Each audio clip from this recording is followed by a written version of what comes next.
Janet Christian. Welcome to my pottery studio in the gorgeous Mondevere Mountains near Valencia, Spain. We're starting outside in the paella, or outdoor cooking kitchen that's traditional in most Valencian homes. I use it as an extension of my pottery studio. For instance, the dining table is where I use my scroll saw for cutting templates and other shapes. The covered area is where I fire all of my pieces. Let's look at it. The cooking area is where my kiln is located. We removed the cooktop shelf and my kiln fit perfectly in that space. I don't worry about clearance because this is fire brick anyway. I use the counter to the left of the kiln for loading and unloading. My studio sink is to the right, and it even has hot water. This rack is where I store kiln equipment, such as posts, stilts, and shelves. Now I'd like to give you a tour of my actual studio. Welcome to my studio.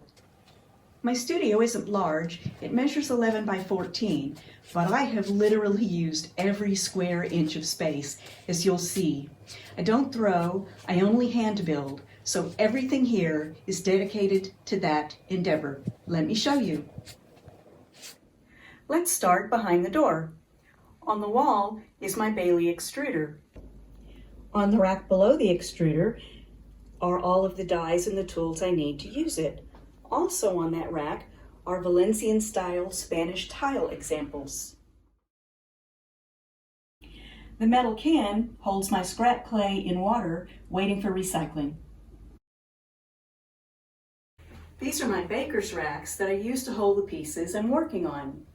The left rack is for bisqueware, glazed and unglazed. The right rack is for greenware in various stages of drying. On top of the baker's racks is various storage, including the bowls and the foam squares I use for making shapes. On the rest of this wall is storage for things for making texture, supporting wet pieces, and a variety of other uses. This cabinet holds all of my cookie cutters, and each cabinet is sorted by type of cutter. All little drawers hold presses, fondant molds, more texture tools, rollers. I even have napkin rings because they have texture on them, little mats. I have silicone mats up here that I can use to roll out a whole slab of one texture. Up top are things I use for making larger shapes. Most of this is just giant PVC pipe. Here I have pieces of foam in a wide variety of shapes and sizes that I use to support pieces that are still wet. The primary focus of this wall is my Bailey slab roller. We got the long one, but we also bought a utility cart and bolted a countertop to the top to give me an extremely extended workspace. On top of that, to help seal the seam, is a Bailey slab mat that I found I didn't actually like to use with the slab roller, but it's perfect as a topper. The board here is normally not here when I'm rolling, but it's my workspace. After I've rolled a piece out on canvas, I transfer it to the board. Below the head of the slab roller, we installed some custom shelves. That's where I store my clay. It's convenient to the slab roller and out of the way. I used PVC pipe to store my canvas mats directly below my slab roller. It keeps them clean and out of the way.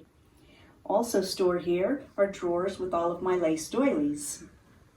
To the right are wood and sheetrock various sizes of wearboards. The bin is where I store newspapers that I use to protect my wearboards. In the corner is a large metal shelf that I use for storing a lot more tools and supplies. On the top are jewelry findings for when I make pottery jewelry.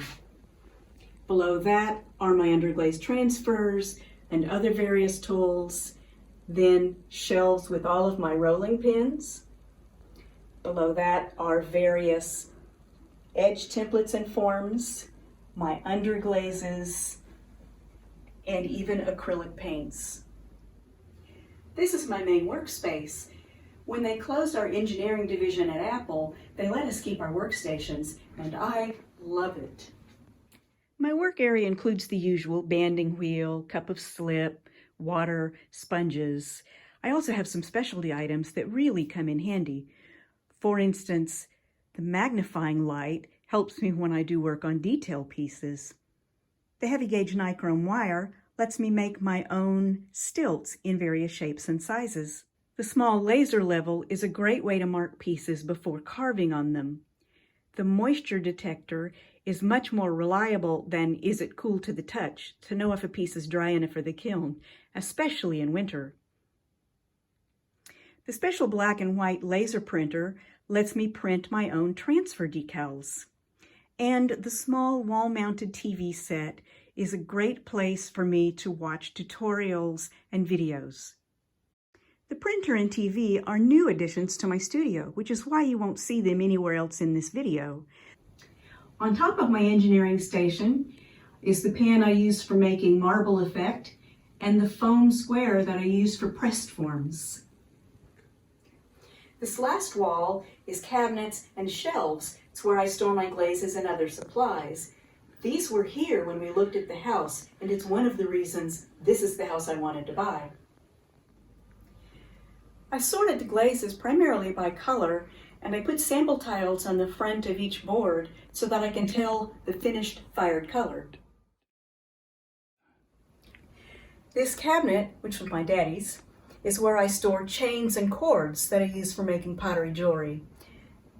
This is also where I use my Dremel and my hand mixer. In this cabinet are my round forms, including my GR pottery forms, ovals, and other shapes. And in this cabinet are squares, diamonds, and other shapes. The last thing I want to show you are my rolling tool racks that Eric made for me. They're so convenient. They normally sit one just to my right side and one kind of semi behind me, so everything is within reach. And they're organized by type. So let's do this one first. This is my greenware rack. So on the top are all of my carving tools and shaping tools. As you go down, and you can see they're in bathroom cups and little cups that I made, and baskets, pencil cups, just everything. Down there's my cutters, my hole cutters, toothpicks. I use the drill bits to drill holes in. My nichrome wire is there.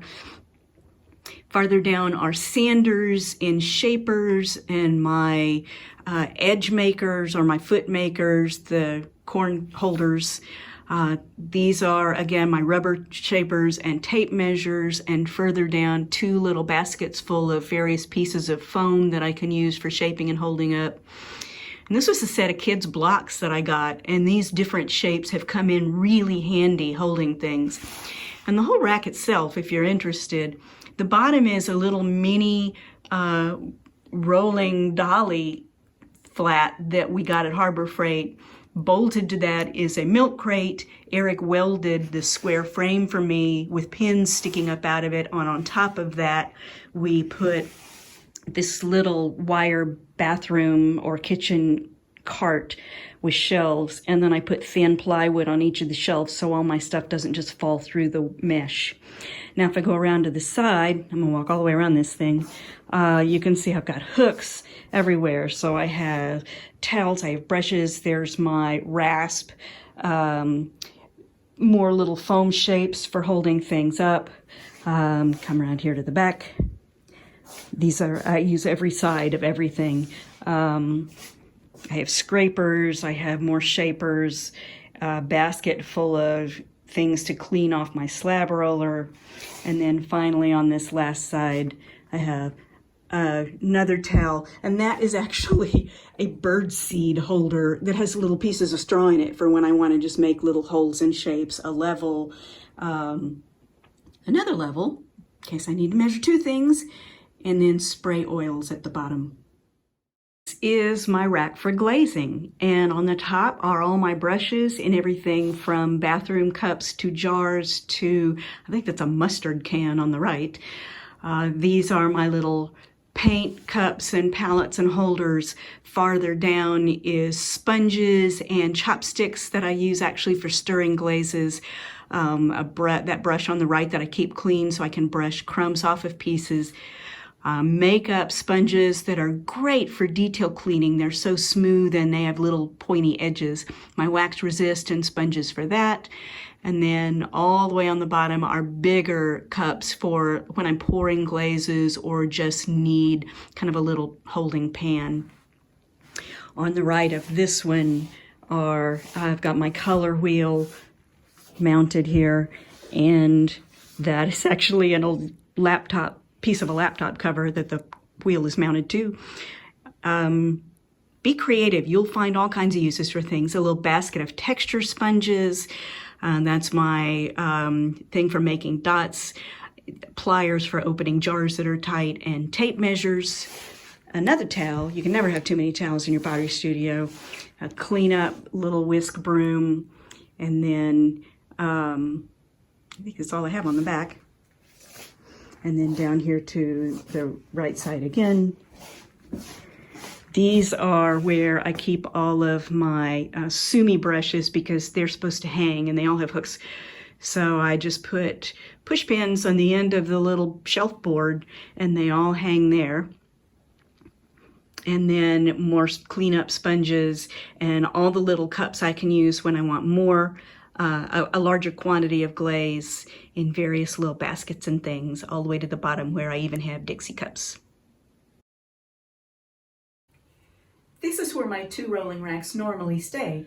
They take advantage of the open floor space, and all of my tools are easily at hand. Now, if you're wondering where I keep my finished pieces, since there obviously aren't any in here, I'll show you. We installed these 2 plastic garden sheds here outside of my studio. That's my studio window right there. This is where I keep all of my finished pieces. Let me show you what's inside. Each garden cabinet only came with 3 shelves. We added a total of 6 more wooden ones.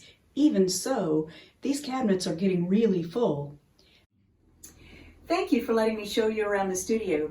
I hope it inspired you and maybe gave you some ideas for your own. And please feel free to contact me on Facebook if you have any questions.